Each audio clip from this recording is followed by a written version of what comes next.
2 more SEC wins. This was the goal head coach Mark Byers set for the Ole Miss women's tennis team as they entered the end of their difficult schedule.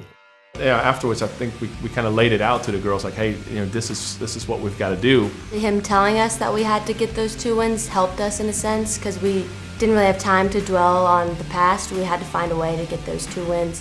And with 2 home matches, the Rebels are reminded that in the SEC, no match is given and everything is earned.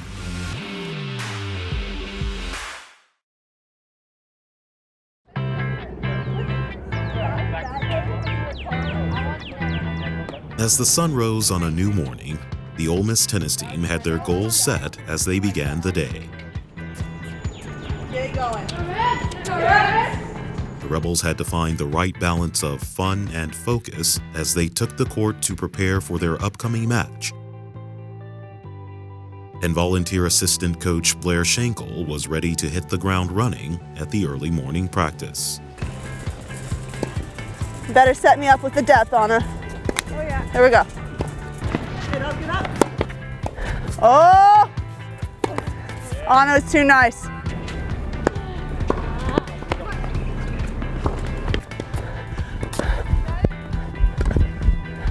No way the lefty, no shot. It happens from time to, I'm sure everybody does it from time to time when they're really stretched out and that's the only other option. I think with Taya, it's become, it happens every match, multiple times. That's incredible. It's always the lefty. Here we go, 3 more. And I have to deal with these 2 now. Cam, if you're in good position on that forehand, which you were, you're here and set. You don't need to lob that, just take it and drive it. Yeah, and stop, good. I think everyone was pretty level-headed, kind of put their heads down, just worked on what they needed to work on and did what they had to prepare for Sunday.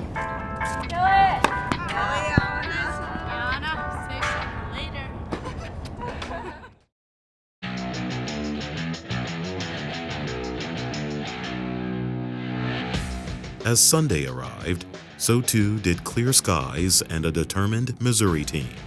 Coming off of a close loss, the Tigers had their sights set on making the Rebels their prey and looked to start by securing the doubles point. Anytime we play an SEC match, it's a big match. Anything can happen. That's not a match we can take lightly. Remember, short and fast, short and fast. There we go. Winning doubles point, it just means a lot. I know it only seems like it's like 1 point out of 6, but it gives us more confidence going into our singles match, knowing we need to only win 3 singles matches instead of 4 matches.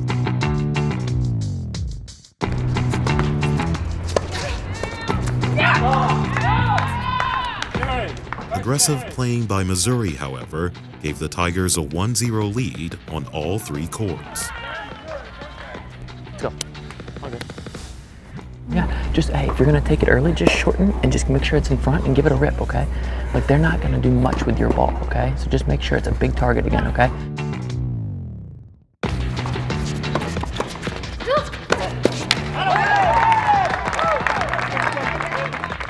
Anna and Taya's match was really quick, which really helps. It takes a lot of pressure off of our court when we were working on court 1. Being able to see that, get off to a great start. And with some fancy handiwork, the Rebels were able to walk away with the doubles point. I felt like once we finished that doubles point, a lot of us were really happy because we have been struggling all season with doubles, so just getting that doubles point is really important for us. We still have that same mindset that, listen, we need every one of us, all 6 of us, to give us an opportunity to get to 4 points. So no scoreboard watching, you take care of business on your court, your court, your court, your court, your court, and then we'll worry about, whatever happens at the end. So that same sense of urgency right from the beginning. Heeding the words of Coach Byers, Sabina Makalova came out swinging and captured the first set 6-love. When Sabina's on, man, there's no one in this country she can't beat. That kid is so talented. She strikes the ball as good as anybody around. So I think she was really feeling it, really feeling good that match. I feel good. I played my game. She kind of didn't know how to answer it, so it was my day. I like those big old targets, girl. Let's go. Yeah.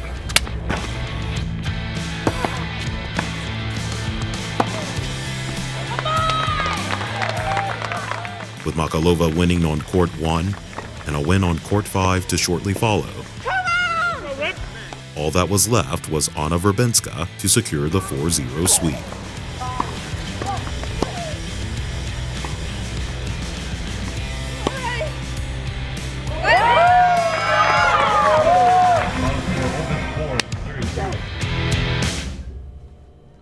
These guys have played a lot of close matches against some good teams, and you know, we beat them up pretty good today.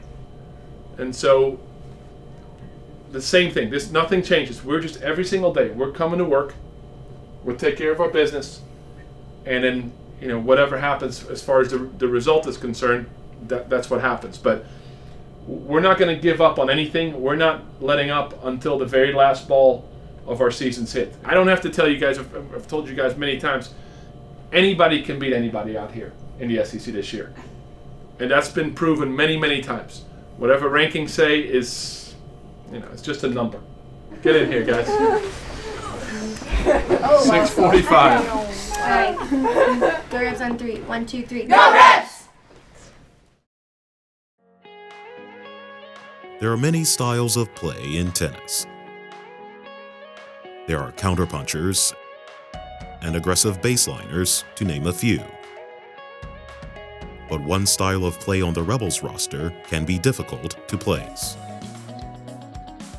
Turka throws everything, you know, at you. You know, it's one of those things where she does a lot of different things. She's, like you said, she's capable of serving and volleying, but if she has to go side to side at the baseline, she can do that as well. And she'll throw, you know, mix in some slices, she'll mix in some drop shots, she'll mix in some high spin balls, anything, you know, and that's the thing that's her strength, I think, is the opponents don't know what to expect. Not a lot of like female tennis players play that way, and we don't have a chance to like practice like with those kind of players. You know, you could put her at any spot in the lineup and I'm feeling comfortable because it's a great matchup for us because nobody knows what to do against her at all.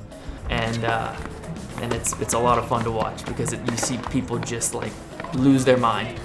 It just came from my dad wanting me to learn every single shot when I was little, so he put a lot of emphasis on learning how to slice, have good volleys, being able to serve pretty well. She's awesome. She's funny, she's quirky, she's fun to be around, she works hard, she has great attitude. She's a great teammate to have. We got back to practice after those matches. We played 2 matches and she had a knee sleeve on, and I was always like, hey, what happened with that? And then our trainer kind of explained what had happened, and you know, she was still having a little bit of knee pain. Well, so when I got here, I was really excited to start playing, and we went for our first tournament in Arkansas. I was running for a backhand, and as I ran through that, I immediately fell down, and I knew something was wrong, but I still tried to finish that match. But after 1 or 2 more games, our former coach, Jason, he told me to stop the match and just rest and take care of the knee. So I went to see doctors and they sent me to MRI, and it showed it was almost completely torn. And so here's a kid that comes from the Czech Republic, and you're here for less than a month and you've got a torn ACL. And so now all your goals and aspirations, you know, seem derailed, or at least momentarily. I was devastated by that point because I was so excited to play and about everything here at Ole Miss. I really like the school and everything, and that was just a big shock for me. So I went to the doctors and they told me, your ACL is torn, you need to have a surgery in order to keep playing tennis. And at that moment it was really tough for me because I was like, well, I want to keep playing, so I have to go through the surgery, but then I was really scared of that. And it was tough to watch your teammate like just struggle and not be able to play as much as they want to or play to their best ability, but she's very patient. I think a lot of people in her shoes would have given up. It's a lot to handle for one kid, and you know, she never really complained, you know, like about the tennis stuff. She came in and got to work whenever she could. She did whatever she could. Last year when I had to go back to have another surgery on that knee, I was really down, and I was like, hey, I have whole summer to get back. I have whole fall that I can get ready, and I just try to not to think about the injuries and just try to focus on my rehab and try to get back.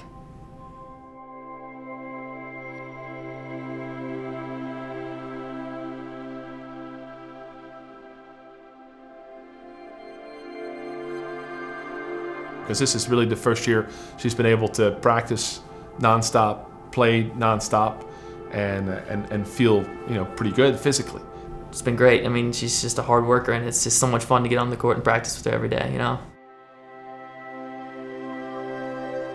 Well, it's never easy to recover from injuries, but I felt like I had support from my teammates, and I really like being at Ole Miss, so I would say it's been pretty good experience so far. Overall, I had a lot of fun these past years. Especially this season, like her and Mark have been on the court together. They've had like a good relationship, and they've been working really well together. And yeah, I mean, she's won a lot of matches for us this year, and she's been a huge part, a huge rock in our lineup. So, I got all the confidence in the world for her.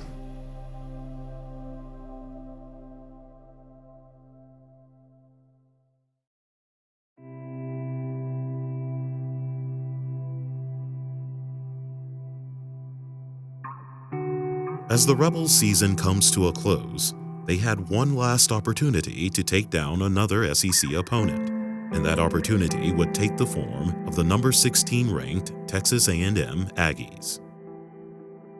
I was a little nervous actually going into that match. Like you said, our last opportunity to get that SEC win, finish the season on a good note for our seniors. Okay, it's our last SEC match. Let's just enjoy this day and just fight. You know, if you're playing one doubles, more than likely they're ranked. They're going to be good no matter what. But yeah, I just remember the first point, she hit a return, and I looked back at Sabi. I said, that's the hardest return I've ever seen in my life. After a slow start in doubles, the Rebels began an attempt at a comeback, resulting in close matches on all three courts. They like started coming back, and we're like, okay, like that's great. We still have a chance to like win the doubles point. We finished the match. I wasn't even aware of what's happening there because it was like really, really close. So we're still hoping, okay, we're gonna win overall doubles point. But the Aggies would eventually secure the doubles point as the match headed to singles play. I was thinking, okay, this could be like, this is my last home match, and I'm never gonna get the chance to play here again and to compete like in an SEC match. The team as a whole, even after losing the doubles, we seemed pretty energetic. We were like positive, and that day was just like, I knew we're gonna win. We're playing 6 matches here. We have to get 4 points, you know. If everyone takes care of their business, it's, you know, we're gonna go home with the win.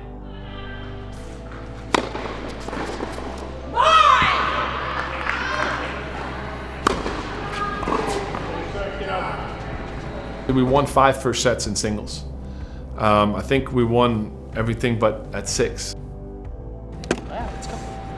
Come on. It all starts with legs. Be physical. Be physical. 3 of the Rebels would capture decisive second sets, putting the overall score at 3-2 and leaving Ole Miss one match away from an upset. It was last two matches, and Terka was already in the third set, so we know we have to focus on her. We figured out a great game plan against this kid, and she was executing it fantastic. We're only going to do it once, twice, and then she's going to try to tap. Yeah? Come on, let's go. And I know that she was nervous because her mom was there watching her, and she wants to win like so badly.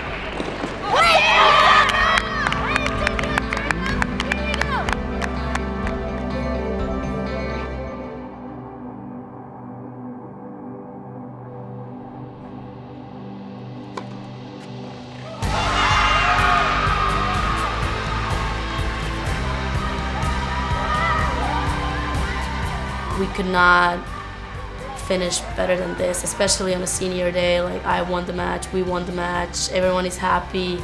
I started as a freshman with them, and I really wanted to win that match for them so they would have good memories on their last home match. No, I'm so proud of you guys. I mean, after all the things we've been through this year, keep believing, keep believing. I can't. First time.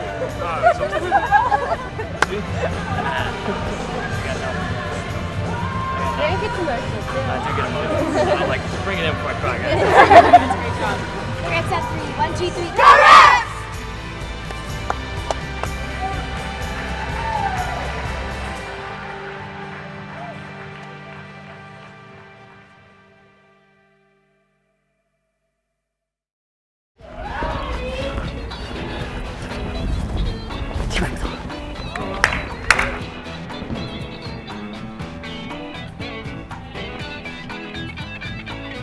A lot of times I kind of sing along a little bit, but You know all of them. the thing is, like, I think my voice is pretty good, but I don't think it is, and so I'm a little worried if I hear it. Testing. We good? You hear me? Yeah? That beard looks good? We're good? All right, good.